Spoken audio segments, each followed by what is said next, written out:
This supernatural horror caused so much panic in April, and it was more than just the supposed spiritual forces that rang alarm bells. People saw the behaviors they carry for the world to see, and how too much of a medium in excess can cause despair. Hey guys, and welcome to Silk Synopsis Breakdown. In this video, I will be doing a review on the horror action movie Sinners that came out in April of 2025.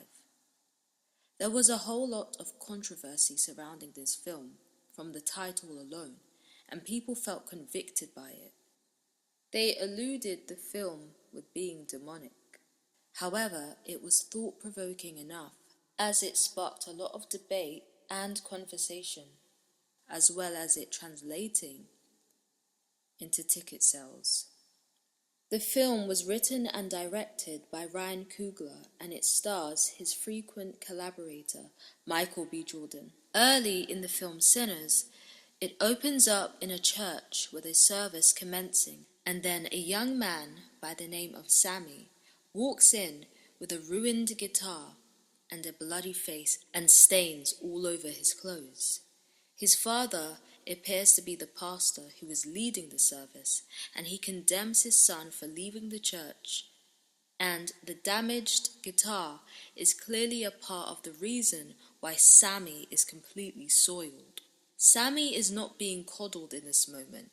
He is being rebuked, warned, and corrected. For Sammy to have left this church and returned for an answer shows that he is unsure, but also not content with this place of sanctuary.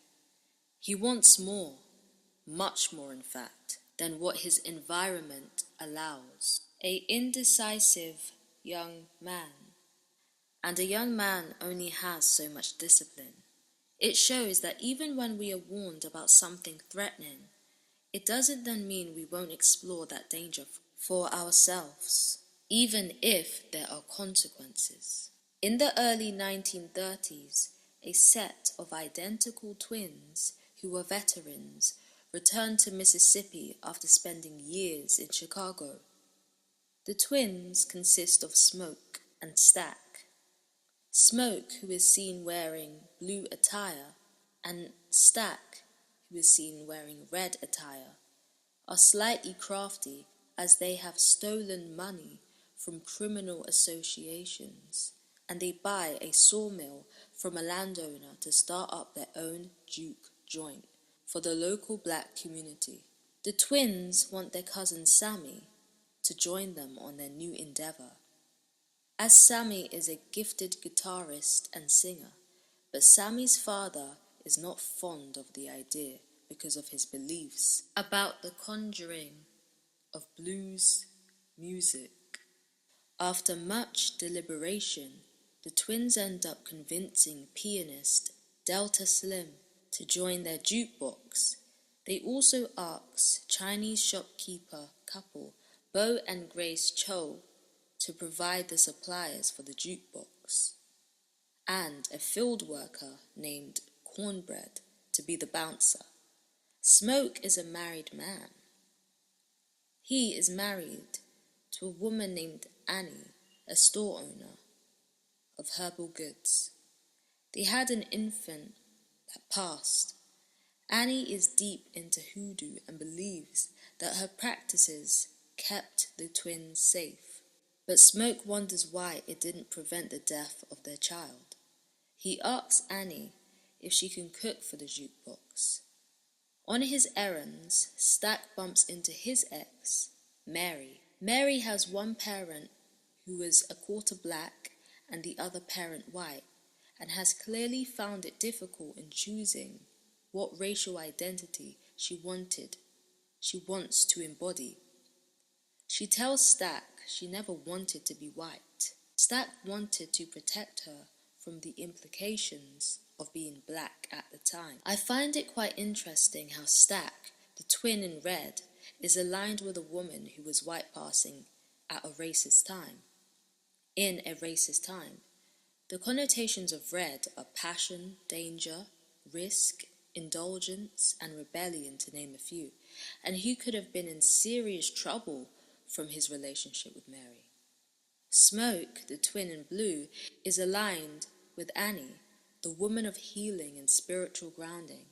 The connotations of blue are tranquility, safety, responsibility, and honesty. This symbolism is very important in this movie. Sammy becomes enamored with this woman who is married whilst he's out, and he invites her to the jukebox. Early in the film also, an Irish immigrant vampire hides from a Choctaw vampire hunter in a married couple's home, and the Choctaw man warns the married Klansman couple about vampires, but the married couple don't suspect the Irish man hiding in their house to be the vampire, which highlights the privilege of the Irish vampire and the dismissal of indigenous groups. The couple ends up being turned into vampires.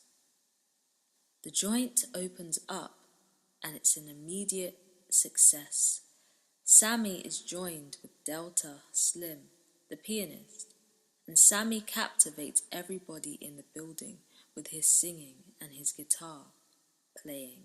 His guitar appears to have a flame inside of the heart of the instrument, which signifies the weight of his talent.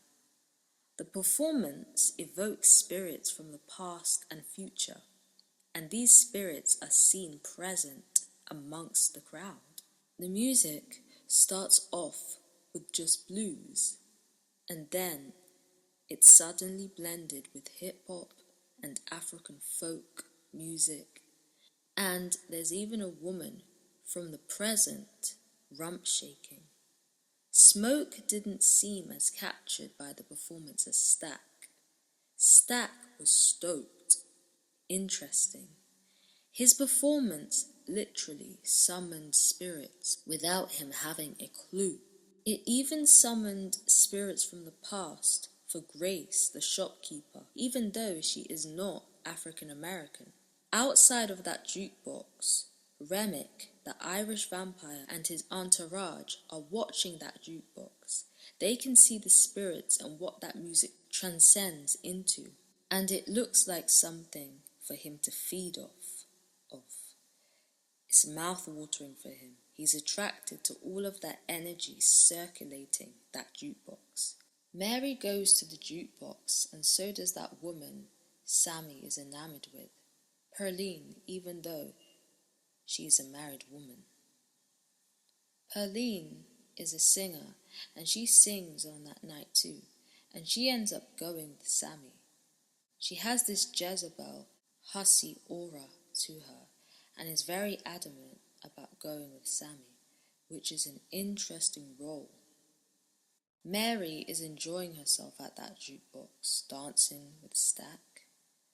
Remick and his small entourage are Irish folk singers, and this is very interesting because the Irish were also subjugated, but in this instance, they have become the perpetrators.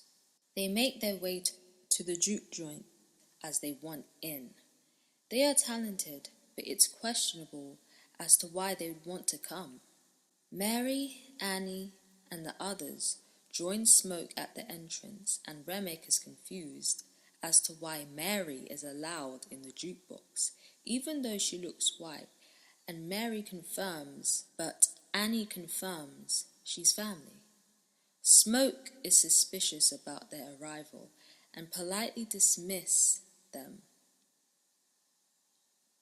and they walk away from the establishment. The twins realize that their dependence on company script, which is a form of payment, is not that profitable for business, so they may need to consider outsiders to be guests too. In the meantime, Mary goes for a stroll and ends up conversing with Remick and his entourage, and she doesn't seem that dubious about them at all. They don't look threatening to her. She ends up getting turned. Mary then returns back as a vampire and ends up being intimate with Stack. and sadly ends up turning him as well.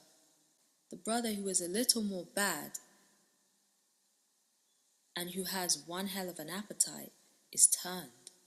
It's also very interesting how Mary is able to step in and out of her racial identity as she pleases, even if that means it will be detrimental to others, because she hasn't made up her mind about the path that she wants to walk in. She has no discernment.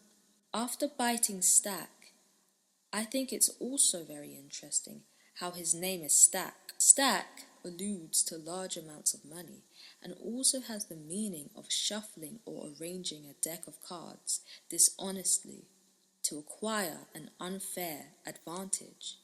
And the name Mary symbolizes innocence, but also the meaning of it is beloved and bitterness, which kind of ties into Mary in Sinners, who is beloved, yes, but can't have what she truly wants because of everything that it comes with. Sammy and Smoke spot Mary and Smoke, the new vampire. They try shooting Mary, but she escapes. Smoke is ruined. The bouncer gets turned after going out for a toilet break. In this emergency, Smoke decides to shut down the jukebox early and sends everyone home, including the shopkeepers.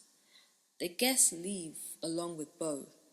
Grace is still in the establishment without her husband, and the vampires turn everyone outside into one.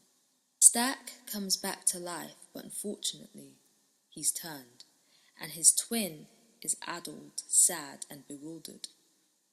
Locked in one of the back rooms, Smoke pleads with his brother. Annie recognizes Remick as a vampire, as he tries to persuade them to come in, as vampires need permission. He also tells them the clansmen plan to attack their jukebox, and if they don't let them in, they will attack Grace's daughter at home. They shut the door profusely on Remick in shock and horror.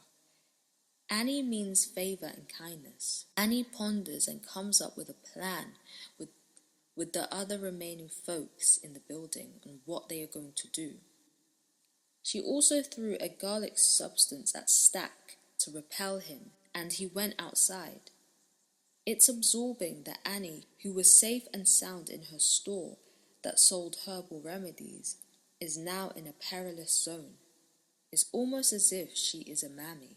She should really keep her efforts for herself or to a man who isn't adjacent to danger. Her loyal servitude doesn't belong there. But it is her choice in whether or not she wants to cater to the undeserving. Annie, I think, is unable to see her worth. In the establishment, she ponders on a plan with the others on how they will make it through. She says to Smoke that if she gets turned, that he must unalive her, as she doesn't want to live the life as a vampire. She is very adamant about that. Still coming up with a plan with pots of garlic. Vampires can only be let in if you invite them in. Grace is hasty and angry, and she screams for all of those freshly turned vessels to come on in. Everyone is shocked that she did that, as they weren't done discussing their plan. So much for allyship. It's a complete war zone. The vampires are in, and sadly, Annie gets turned. Even the woman Sammy was enamored with gets turned. Smoke puts a wooden stake in Annie's heart with much bereavement. Smoke then defeats his twin, and then Smoke helps Sammy defeat all the remaining vampires. And this went on right up until sunrise. Only Sammy and Smoke remained. It's funny how entertainment can be so destructive. Smoke sends his cousin Sammy back home. Smoke defeats the clansman, but he's fatally attacked, and he ends up in heaven with Annie, with their infant child. It's really interesting how, in order to be in a harmonious relationship with such a graceful, beautiful woman, he has to be unalived first. I wonder what this signifies on a deeper level. In that time especially, African American men were seen as dangerous but still useful, which gave them some kind of proximity to whiteness, but African American women were disposable. It seems like this signifies that loving on an African American woman in that time would cost, and in death there are no politics. It's chilling to think about. Sammy returns back to his father in church, and although his father pleads with him to stay in the place of peace, ditch his musical instrument and the blues, Sammy walks out of that church and he travels to Chicago. In the year 1992, 60 years after that horrible event, an elderly Sammy who turned out to be a successful blues musician is visited by an ageless Mary and Stack with sharp fangs at his local blues night spot. Stack tells Sammy that Smoke spared him at the joint just as long as Sammy lived in peace. Mary and Stack even offer Sammy immortality, but Sammy is content enough with his life and refuses the life of a vampire. Sammy admits that grueling night was the most electrifying night of his life until the violence commenced.